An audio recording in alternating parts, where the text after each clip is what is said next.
The first time I saw the thing in my closet, it was wearing my father-us watch. Not my father-us watch, not his. The band was wrong, too thin.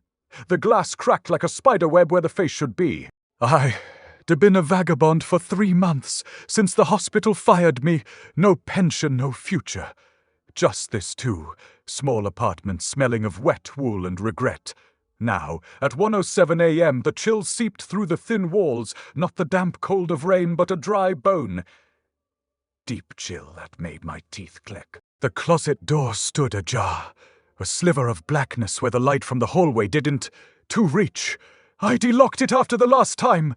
The time the watch was twin not. There I de-checked the time on my phone again, fingers trembling, 1:07 a.m. The number felt like a brand. Marmalade, the stray cat who, de-taken to my window ledge, arched its back against the glass, fur bristling.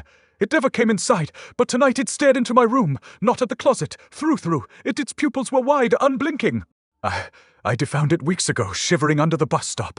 A ragged thing with one ear torn. Now it made a low, wet sound, like stones grinding. The chill deepened, crawling up my spine. I should move. I should call someone. But my feet were rooted to the linoleum. The taste of old pennies in my mouth. The fear tasted like that, coppery and sharp. The closet door creaked. Not a draft, a deliberate sound, like something testing the hinge. I didn't deep breathe. The cat, skaze locked onto me, then flicked back to the closet, its tail lashed once, sharply for one look. Look what is coming. Asterisk the watch wasn't the worst part. It was the haunty absentee where the watch should have been. The space where my father's wrist used to be. I'd seen him wear it the night he died. The night the ambulance lights painted the hallway red. The night I'd been too drunk to drive him. The night I'd lost the watch. I'd bought a new one, a cheap thing. But it never fit right. Never felt right. Now the space in the closet wasn't empty. It was siphoned occupied by a presence that didn't belong. A pressure thick as syrup, pressed against my chest. Not the weight of the past, the weight of twin no. Marmalade vanished from the window. Gone. Just the faint scent of wet fur and something else. Like burnt sugar, but wrong. The closet door swung wider. No light, just deeper black. The chill intensified, turning my skin to gooseflesh. I saw it then, not the watch. The hand twirl, pale, thin fingers curled as if holding something small. The wrist was bare, the watch was gone, but the hand remained. It twitched. A single, deliberate twitch. *1. Asterisk the number echoed in my skull. Not the time. Account Taffioni. Asterisk one hand reaching out. One thing in the dark. The cat's absence was a void. The hand's presence was a knife. I tried to scream, but my throat was full of dust. The hand moved, not towards me, through the air, towards the window where Marmalade had been. The last thing I saw before the dark swallowed me was the reflection in the glass. Not my face, but the hand reaching for the spot where the cat had vanished. And the cold wasn't just outside anymore. It was inside. It was Sordini. The watch was never mine. It was always waiting. And it was counting. The cold wasn't outside anymore. It was the absence of warmth where my heart should be. A dry ache that made my ribs feel like cracked porcelain. I sat up in the hospital bed, the thin sheet a useless barrier. Marmalade was gone, not just vanished from the window, but erased. The only trace was a single hair on the sill, wet and smelling of burnt sugar. The wrong kind of sweetness, like charred candy left in the sun. My hands trembled as I pressed them to my chest. The pressure was back, thick as old glue. But now it have moved end. It pulsed, a slow, deliberate throb beneath my ribs. Not the weight of the past. The weight of the footy count turfind. I'd been unconscious. How long the hospital lights hummed with a sound like a trapped fly. Not the usual white noise, but a low wet vibration that made my teeth vibrate. I checked my wrist. The cheap watch I'd bought after the accident.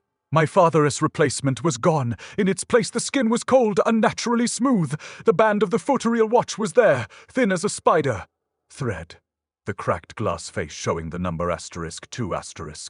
It wasn't teat on my wrist. It was sundanda. It fused to the bone. I tried to rip it off, but the band tightened. A cold noose, *2. The number echoed not in my head, but in the marrow of my fingers. The hospital room felt smaller, the ceiling pressing down like a damp towel. I'd never noticed the way the IV stand cast a shadow shaped like a claw before. The door opened. A nurse with tired eyes and a name tag that said Fulina stepped in, her smile too wide. "Mr. Green, you gave us quite a scare, fainted in the hallway." Her voice was normal, flat. She didn't look at the watch. Didn't see the cold radiating from my skin. She adjusted the IV, her fingers brushing my forearm. A shock of ice shot up my arm. *3. The number wasn't teat in the air. It was in the blood now. The nurse smiled. Did teat waver? But her eyes flicked to the window. To where Marmalade should be, her pupils were wide, reflecting the same blackness I'd seen in the closet. Not fear, recognition. She turned away, humming a tuneless sound that scraped like sandpaper on glass. I stumbled out of bed, the floor tiles biting through the thin hospital gown. The cold followed, a trail of frost forming on the linoleum behind me. The hallway stretched too long, the fluorescent lights flickering in a pattern that made my stomach lurch. I had to find Marmalade. The cat was the only thing that had seen it, the only thing that Twid knew. But the cat wasn't dear stray. It was a marker, a warning. The watch on my wrist throbbed. *3. The number burned into the skin beneath the band. I reached the window outside. The city lights were blurred, smeared like wet ink.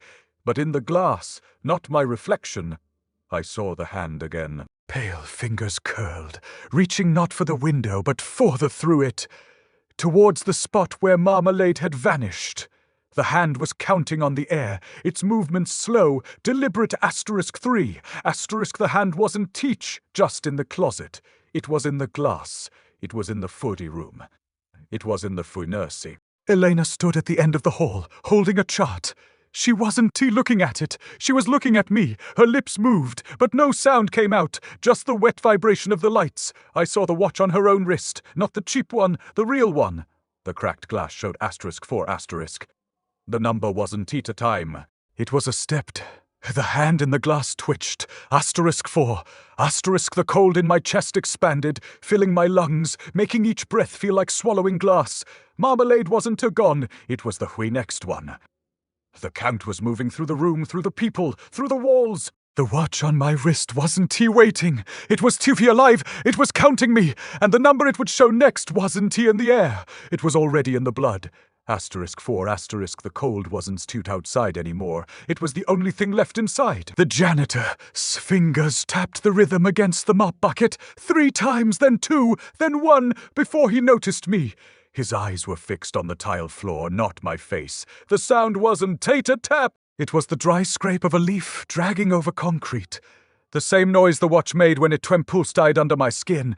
I'd been trying to leave the hospital, to find the bus stop where Marmalade first appeared, but the corridors had grown thick as coal tar. Every step pulled my feet down. The air tasted like old pennies, the same coppery sharpness that had coated my tongue in the closet.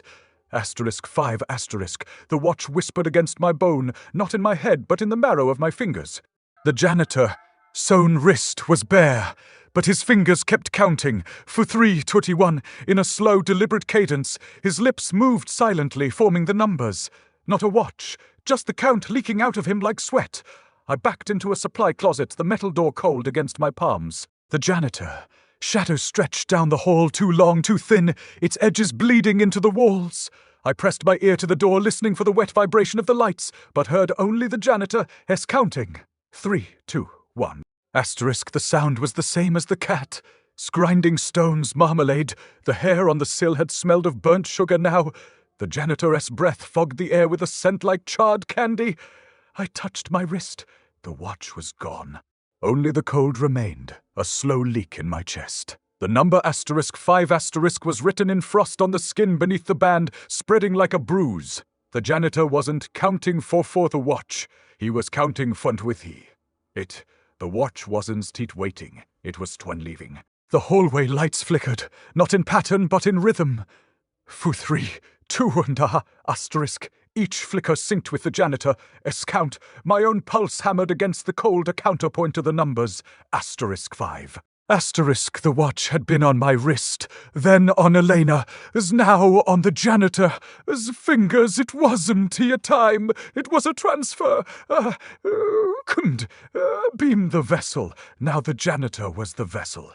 The count was moving through the hospital like a virus. The door handle felt icy. I turned it, stepping out. The janitor stood perfectly still, his hands hanging loose at his sides. His eyes met mine, not fear recognition, and something else, the expectation. He opened his mouth, but no sound came out, only the numbers forming on his lips. 3, 2, 1. Asterisk, then he lifted his right hand. Not to count. To 30 pointer at my wrist. I looked down. The frost on my skin was gone. In its place the number *5* was etched into the flesh, glowing faintly like a brand. The janitor, Singer, trembled, tracing the air where the number should be. *5. The cold in my chest expanded, filling my throat. I tried to speak, to ask him what he saw, but my voice was a dry leaf scraping concrete. The janitor, a shadow on the wall, shifted. Not the usual shape. It stretched, elongated. The edges dissolving into the darkness. For a split second, the shadow formed the outline of a cat, head, ears pricked, eyes wide with the same blackness eyed seen in Marmalade's pupils. Then it was gone, leaving only the shadow of the janitor. The count stopped. The hallway light steadied into a harsh, steady hum. The janitor turned away, mopping the floor with slow, precise strokes. 3, 2, 1. He was counting fine my. Now the numbers weren't teat in the air. They were in the blood, in the bones, in the space where the cat had vanished. I touched my wrist again. The number *5* pulsed warm, not cold.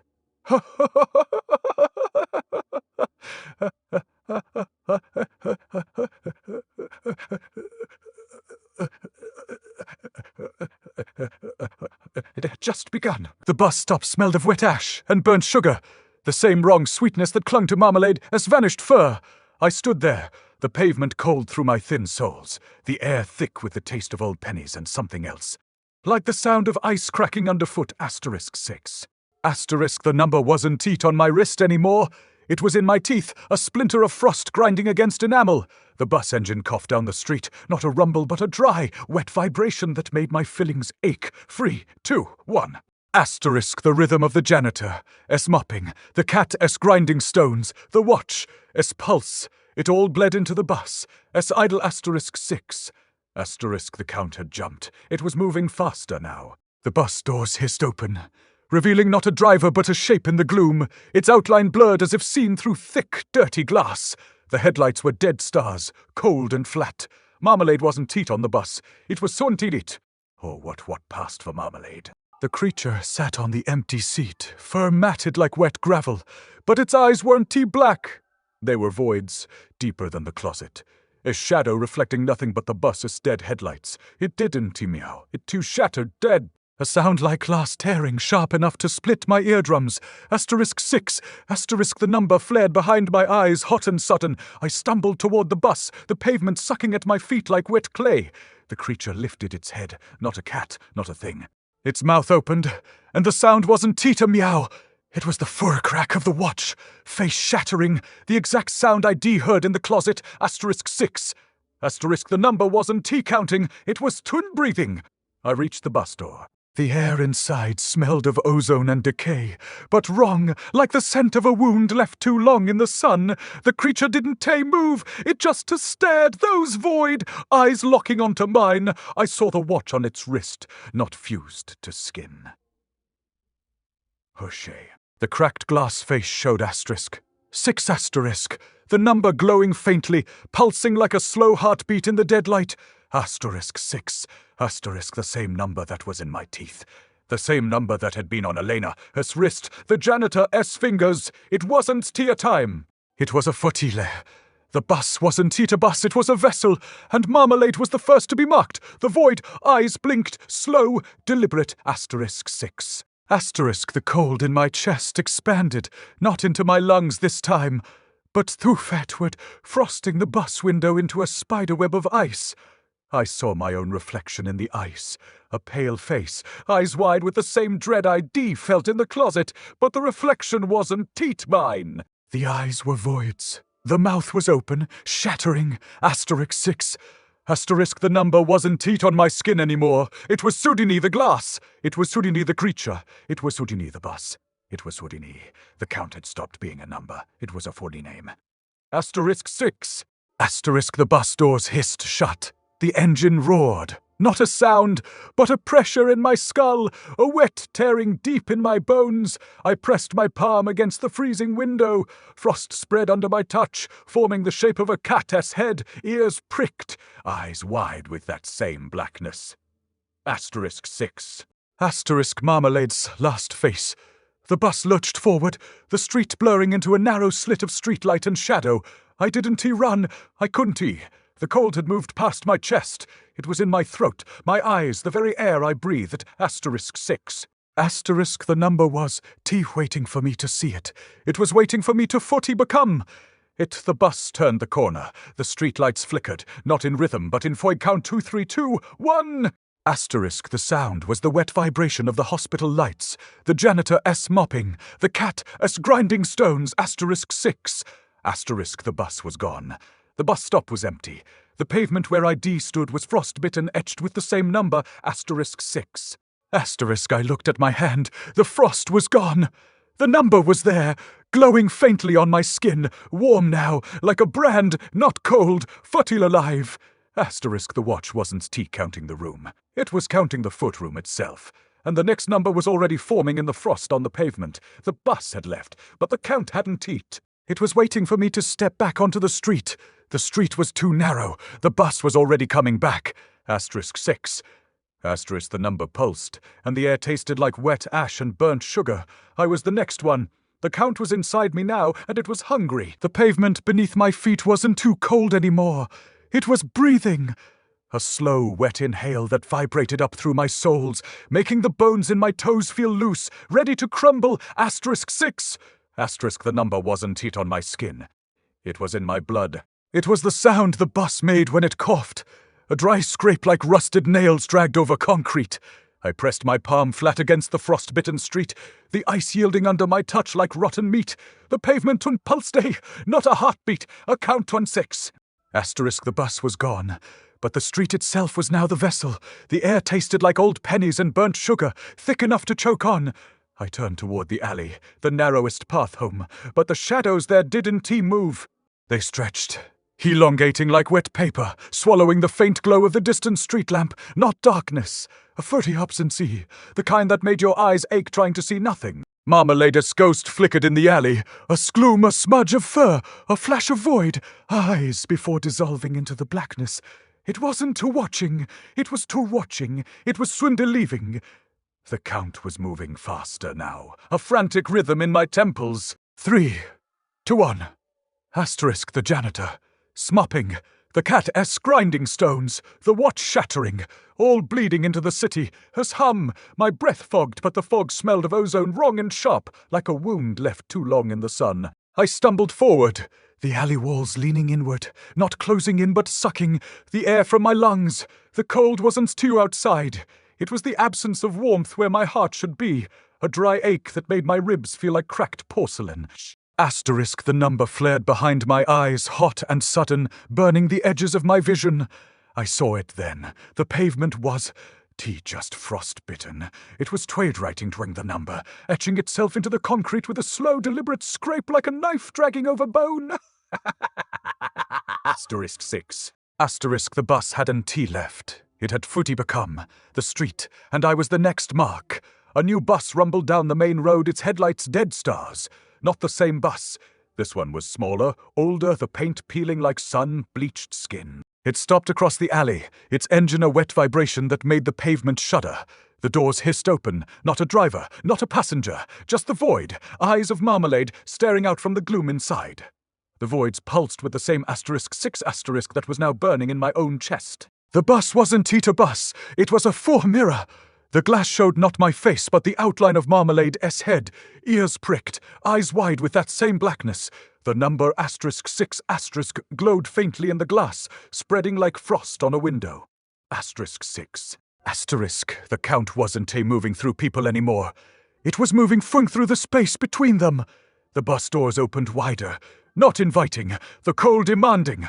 The cold in my chest expanded, filling my throat, making each breath feel like swallowing glass. I could see the watch on Marmalade's wrist in the reflection. Cracked glass showing *6, pulsing like a slow heartbeat in the dead light. I didn't run. My feet were rooted to the pavement. The number *6* now etched into the concrete beneath them, glowing warm. Not cold. Live. The bus doors hissed shut. The engine roared. Not a sound, but a pressure in my skull, a wet tearing deep in my bones. The alley walls dissolved into blackness. The only thing left was the pavement, the glowing *6*, and the void, eyes in the bus window. *6, the number wasn't he, waiting for me to see it. It was waiting for me to become. The bus turned the corner, the streetlights flickering in a pattern that wasn't rhythm but tighty count. 3, 2, 1, *. The sound was the wet vibration of the hospital lights. The janitor mopping, the cat grinding stones. The pavement beneath me was no longer street. It was the next vessel, the next number, *7. It wasn't forming. It was when waiting. I looked down at my hand. The glow was fading, but the warmth remained. A brand on my skin. The bus was gone. But the count hadn't Ellie. It was in the pavement. It was in my chest where my heart used to beat. The street was too narrow. The bus was already coming back *7. The air tasted like wet ash and burnt sugar. I was the next one. The count was inside me now, and it was hungry. The pavement wasn't just cold. It was hungry. It gnawed at my soles like teeth made of frozen gravel. Each step a slow drag through wet cement. *7. The number wasn't teat on my skin anymore. It was in my blood, a slow, wet pulse beneath the surface, making my veins feel like they were filled with cracked ice. The alley walls dissolved into the blackness, not shrinking but twine-deviling, leaving only the street beneath me, now a living thing. The frost, etching *7 into the concrete, pulsed with a warmth that felt like fever, not cold. Marmalade's ghost flickered again, a smudge of fur, a flash of void, eyes before dissolving into the pavement, glow. It wasn't he leaving. It was Sudri becoming. The street. The bus hadn't returned. The street was. The dead headlights of the next vehicle weren't headlights at all. They were 2 points of cold light in the alley. Throat, reflecting the *7, glowing on the pavement where I stood. The air tasted like wet ash and burnt sugar, thick enough to choke on. My breath fogged, but the fog smelled of ozone, wrong and sharp, like a wound left too long in the sun. 3, 2, 1 *. The rhythm wasn't teat in the air. It was in the pavement. His pulse, vibrating up through my bones. The *7 was just etched. It was toyed growing, spreading like a stain of dark honey across the concrete, pulling at the edges of the pavement, making the street itself feel like it was breathing. The bus doors hissed open across the alley, not a vehicle, a wound in the darkness. Inside, the void. Eyes of Marmalade stared out, but the eyes weren't typhoids anymore. They were windows, showing the *7 glowing on its wrist, cracked glass face pulsing like a slow heartbeat in the dead light. *7. The count wasn't teat moving through people. It was moving driven through the space between them, and now it was moving driven through me. I didn't run. My feet were rooted, not to the pavement, but to the *7 itself. The warmth spreading up my legs, filling the hollow where my heart used to be. The cold was gone. The cold had become me. The watch wasn't waiting. It was swift inside tight. It was the blood in my veins, the rhythm in my temples. 3, 2, 1. The janitor, as mopping. The cat, as grinding stones. The watch shattering, all bleeding into the street. As pulse. I pressed my palm flat against the glowing *7. It wasn't too cold. It was warm, alive, humming with the same vibration as the bus. Engine. The pavement beneath my hand yielded not like ice, but like sun, bleached bone. The number *7 flared behind my eyes, not hot, but to leave, burning the edges of my vision. I saw it then. The bus wasn't coming for me. The street was coming straight through me. The pavement was the vessel. I was the next number. The void, eyes in the bus window blinked. Slow, deliberate. *7, the cold pressure in my chest wasn't expanding anymore. It was Sund replacing. The warmth in my veins was the count taking root. I looked at my hand. The glow was fading, but the warmth remained, a brand on my skin. The bus doors hissed shut. The engine roared, not sound, but pressure. A wet tearing deep in my bones. The alley walls dissolved into the blackness. The street was all that remained, the *7 spreading, pulling me down into its rhythm. 4-3-2-1. The sound wasn't teat in the air. It was in the pavement, in the blood, in the space where Marmalade had vanished. The Count wasn't he waiting for me to see it. It was waiting for me to soy become it. The pavement beneath me wasn't T Street anymore. It was the next vessel, the next number *8. It wasn't T forming. It was we'd waiting. The air tasted like wet ash and burnt sugar. I was the next one. The Count was inside me now, and it was hungry. The street was breathing. It was counting. 8 the number wasn't T a time. It was a name, and I was already wearing it. The pavement wasn't T just hungry. It was soy singing, a low, wet vibration beneath my feet, like the sound of 1,000 tiny bones grinding together. *8, the number wasn't T forming on the street anymore. It was soot growing inside me, a slow, warm ache spreading from my chest down to my toes, filling the hollow where my heart had been. Sunday, bleached bone. That's what the cold felt like now. Dry, brittle, and deep. Marmalade. This ghost flickered not in the alley, but in the pavement itself, a ripple of shadow where the *8 pulsed, not watching, guiding whid, its void. Eyes were gone. Now the pavement showed the shape of its head, ears pricked, the blackness within like a well. I tried to pull my foot free. The street held me not with force, but with triumphant recognition. The warmth in my veins wasn't tea blood anymore. It was the Count itself, humming through my bones. 3-2-1, the janitor, as mopping the bus wet vibration. Marmalade, as grinding stones, all dissolving into the pavement, as rhythm, my breath fogged, smelling of ozone and something older, like the scent of a grave left too long in the sun. I pressed my palm flat against the *8, expecting cold. Instead, it was Suvi alive, a slow wet pulse against my skin. The pavement yielded like sun, bleached bone, not ice. The number flared behind my eyes, not burning but frumming, making the edges of my vision blur into wet parchment tearing. The alley walls dissolved completely.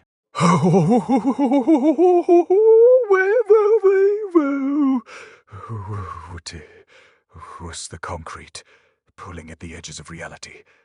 The void. Eyes in the bus window were gone. The bus itself was gone. The street was the vessel now, and I was the next mark. Marmalade. As ghost flowed taffied my leg, not as a cat, but as the *8 itself.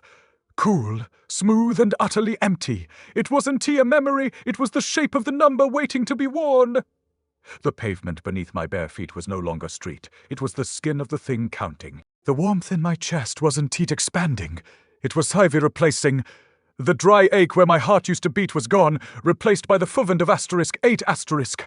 I looked down. My skin wasn't pale. It was the color of old parchment, thin and fragile. The *8 wasn't teat on my skin. It was too thin. It glowing faintly beneath the surface, warm as a fever, not cold. Alive the sound wasn't teat in the air. It was the vibration of the pavement, the pulse in my temples, the wet tearing deep in my bones. 3-1. The Count wasn't moving through people anymore. It was moving fun through the space between things, through the street, through me. Marmalade wasn't to stray. It was the first vessel. The *8 was the next step. The bus hadn't returned.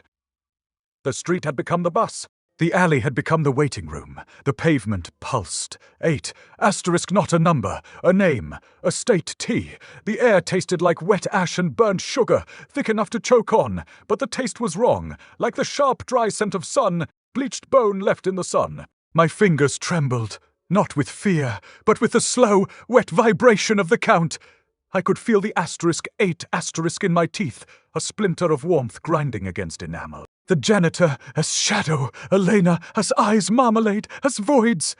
They weren't ghosts. They were signatures. The Count had been writing itself through them. Now it was writing itself through and through me. The street breathed. A slow, wet inhale that vibrated up through my soles, making the bones in my toes feel loose, ready to crumble. 8, the number wasn't. Waiting. It was Sornhair. Inside. The last thing I saw before the pavement pulled me down was not my reflection. It was the *8*, glowing in the frost on the concrete where I stood, spreading, pulling the street into its rhythm. The cold was gone. The cold had Fundy become. Me, I was the vessel. I was the count. I was the count. I was T8. The pavement wasn't tea-hungry. It was satisfied. And the next number was already forming in the frost, waiting for the street to breathe again. The air tasted like wet ash and burnt sugar. I was already wearing it. The count was inside, and it was soon finished. The number 8 was not a number anymore. It was the dry ache in my ribs, the sun-bleached texture of my skin when I touched it, the slow, wet vibration humming beneath my feet where the pavement breathed. Marmalade wasn't a ghost in the street anymore. It was the street. The *8* pulsed beneath my soles, cool and smooth as river stone, not cold but tevitavalive, a slow thrum that replaced the frantic rhythm of my own blood. I tried to move, but the pavement held me, not with force, but with the quiet certainty of something that had always been there. My fingers, now the color of old parchment, trembled not with fear, but with the vibration of the *8* itself, a sound like wet parchment, tearing in my bones. The air tasted of burnt sugar and sun, bleached bone, thick enough to coat my tongue. The word formed in the frost on the concrete beside me, not etched, but typhy growing, spreading like a stain of dark honey across the pavement. It wasn't teat waiting, it was tent forming. Marmalade's presence surged up my leg, not as fur, but as the *8* itself, flowing like cool water through the cracks in my skin. It did guide me, it tweethwas the path. The alley walls dissolved entirely, leaving only the street. The *8* spreading beneath me, and the *9* blooming beside it. I saw the shape of Marmalade's head in the pavement, a glow, ears pricked, the blackness within like a well, not void full. The void had been filled. The pavement wasn't hungry. It was satisfied with the *8*, and now it craved the *9*. The sound wasn't teat in the air. It was the wet vibration of the *8* in my chest, the slow, deliberate pulse of the *9* forming on the street. Futu, 2, 1, the janitor, as mopping, Elena, as eyes, Marmalade, grinding stones, all dissolved into the pavement. Rhythm, the count now moving through the space between numbers, not people. I was no longer the vessel. I was the Thornbridge shade. I looked down. The *8* wasn't teat on my skin. It was fonde, it glowing faintly beneath the surface, warm as a fever. The pavement beneath my bare feet was no longer street. It was the skin of the thing counting, and it was pulling me down into its rhythm. The *9* flared beside me, not cold, but fui warm, a slow wet heat that made the frost on the concrete shimmer like oil on water. I felt the *9* in my teeth, a splinter of warmth grinding against enamel, the same sensation as the bus. Idle Marmalade, as ghost flowed Fundy to, the *9*, not as a cat, but as the shape of the number waiting to be worn. It wasn't teat a memory, it was the further next to signature. The count had been writing itself through the janitor, Elena, Marmalade, and now through me. Now it would write itself through the *9*. The pavement breathed. A slow, wet inhale that vibrated up through my soles, making the bones in my toes feel loose, ready to crumble. Neen, not a number, a state. The air thickened, tasting of wet ash and burnt sugar. But the taste was wrong, like the sharp, dry scent of sun, bleached bone left in the sun. I pressed my palm flat against the *9*. It wasn't tea cold. It was sooty alive, humming with the same vibration as the *8* in my veins. The pavement yielded like sun-bleached bone, not ice. The *9* flared behind my eyes, not burning but puffin thrumming, making the edges of my vision blur into wet parchment tearing. I saw it then. The *9* wasn't tea forming on the street. It was forming through me. The pavement was the vessel. Marmalade, ghost was the *8*. The *9* was the next vessel. The bus hadn't too returned. The street had become the sorry-only bus. The alley had become the waiting room for the next number. The pavement pulsed. High 9*, not a number. A name, a state was in. The last thing I felt before the pavement pulled me down was not fear, but a dry, clinical certainty. The count was finished with me. It was moving on. The air tasted like wet ash and burnt sugar. I was already wearing the *8*. The asterisk 9 asterisk was waiting. The street was breathing. The next number was already forming in the frost, spreading, pulling the street into its rhythm. The cold was gone. The cold had fruity become. Me, I was the vessel. I was the count. I was the count. I was twinned 8, and the asterisk was already inside. The pavement wasn't tea hungry. It was twee satisfied. And it was waiting for the next one. The pavement wasn't tea breathing anymore. It was soin singing in my bones, andifanin. Astarisk the word wasn't eat on the street. It was sondifi the marrow of my fingers, a slow, wet vibration that replaced the frantic rhythm of my own blood. Marmalade wasn't a cat in the pavement as glow. It was the asterisk 8 asterisk itself, flowing through the cracks in my skin like cool water, not guiding but twendigone. The path, the alley walls were gone. Only the street remained.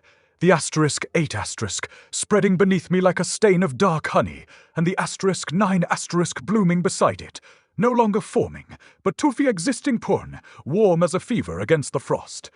I pressed my palm flat against it, not cold. Asterisk, the pavement yielded like sun. Bleached bone, not ice, and the asterisk 9 asterisk flared behind my eyes, not burning, but thrumming, making the edges of my vision blur into the sound of wet parchment tearing. The air thickened, tasting of wet ash and burnt sugar. But the taste was wrong, like the sharp, dry scent of bone left too long in the sun. 3, 2, 1. Asterisk the rhythm wasn't heat. In the air, it was in the asterisk 9 asterisk itself, humming through the street. Skin. Marmalade's presence surged up my leg, not as fur, but as the asterisk 8 asterisk flowing into the asterisk 9 asterisk. It didn't too fill the void. It wasuk. The void. The pavement wasn't tea hungry. It was satisfied with the asterisk 8 asterisk, and now it craved the asterisk 9 asterisk. I saw the shape of Marmalade's head in the asterisk 9 asterisk glow, ears pricked, the blackness within no longer empty but foof, like a well filled with light, not void. Presency. The janitor is mopping. Elena sighs. Marmalade is grinding stones. They weren't tea ghosts. They were signatures, written in the pavement as rhythm. Now the asterisk 9 asterisk was writing itself through me, not as a vessel, but as the twinexed signature. My skin, now the color of old parchment, trembled not with fear, but with the wet vibration of the asterisk. I could feel it in my teeth, a splinter of warmth grinding against enamel. The same sensation as the bus idol. The asterisk 8 asterisk in my chest was fading, replaced by the asterisk 9 asterisk pulsing in the street beneath me, pulling me down into its rhythm, not a count. A state. The pavement pulsed. Fanine. Asterisk not a number. A fanine meme. The dry ache in my ribs was gone, replaced by the slow, wet thrum of the asterisk 9 asterisk in my veins. I looked down. My fingers weren't tea pale. They were the color of sun. Bleached bone, thin and fragile. The asterisk 9 asterisk wasn't heat on my skin. It was footy, it glowing faintly beneath the surface, warm as a fever. The street wasn't tea street anymore. It was the skin of the thing counting, and it was pulling me into its center. Marmalade. Ghost float, until the asterisk 9 asterisk, not as a cat, but as the shape of the number waiting to be worn. It wasn't tea to memory. It was the Funexty signature. The count had been writing itself through the janitor, Elena Marmalade, and now through me. Now it would write itself through the asterisk 9 asterisk. The air tasted of wet ash and burnt sugar, but the taste was wrong, like the sharp dry scent of bone left in the sun. I pressed my palm flat against the asterisk 9 asterisk. It hummed with the same vibration as the asterisk 8 asterisk in my veins, a slow, wet pulse that made the frost on the concrete shimmer like oil on water. The pavement beneath my bare feet was no longer concrete. It was the skin of the thing counting, and it was pulling me down, not with force, but with the quiet certainty of something that had always been there. The asterisk 9 asterisk flared behind my eyes, not burning but frumming, making the edges of my vision blur into wet parchment tearing. I saw it then. The asterisk 9 asterisk was tea forming on the street. It was forming through me. The pavement was the vessel. I was the Foinexty step. Marmalade. Ghost was the asterisk 8 asterisk. The asterisk 9 asterisk was the next vessel. The bus hadn't returned. The street had become the Fundy-only bus. The alley had become the waiting room for the next number. The pavement breathed.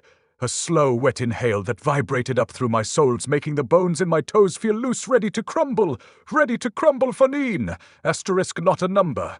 The last thing I felt before the pavement pulled me down was not fear, but a dry, clinical certainty. The count was finished with me. It was moving on. The air tasted like wet ash and burnt sugar. I was already wearing the asterisk 8 asterisk. The asterisk 9 asterisk was inside me. The pavement wasn't tea-hungry. It was satisfied, and it was waiting for the next one. The street was breathing. The asterisk 9 asterisk was complete. The count was moving on. The pavement wasn't T Street anymore. It was the skin of the thing counting. Foodie Neen. Asterisk the word wasn't heat in the air. It was the dry, brittle texture of my own ribs when I pressed my palm against it. The slow, wet vibration humming through my bones where my heart had been. Marmalade wasn't heat a cat. It was the asterisk 8 asterisk dissolving into the asterisk 9 asterisk. A ripple of cool water flowing through the cracks in my skin. The alley was gone. Only the street remained, the asterisk 9 asterisk pulsing warm beneath my bare feet, like a fever spreading through the concrete like ink in water. I saw Marmalade S shape in the pavement, his glow. Not fur, but the outline of its head, ears pricked, the blackness within now full, not empty, not void, food presence. Asterisk the scent wasn't deep-burnt sugar anymore. It was the sharp, dry scent of sun. Bleached bone left too long in the sun, coating my tongue. 3, 2, 1, asterisk. The rhythm wasn't teat in the air. It was the asterisk 9 asterisk itself, thrumming through the pavement, skin, through my veins, through the space where William Green used to be. I pressed my palm flat. The pavement yielded like sun, bleached bone, not ice. The asterisk 9 asterisk flared behind my eyes, not burning, but Tyvan trumming, making the edges of my vision blur into the sound of wet parchment tearing. The dry ache in my ribs was gone, replaced by the slow, wet pulse of the asterisk in my chest. My fingers, now the color of old parchment, trembled not with fear, but with the vibration of the number itself. I could feel it in my teeth. A splinter of warmth, grinding against enamel, the exact sensation of the bus, as idle, the janitor, as mopping, Marmalade, as grinding stones. The asterisk 8 asterisk in my chest was fading, replaced by the asterisk 9 asterisk pulling me down, not with force, but with the quiet certainty of something that had always been there. The pavement breathed. A slow, wet inhale vibrating up through my soles, making the bones in my toes feel loose, ready to crumble.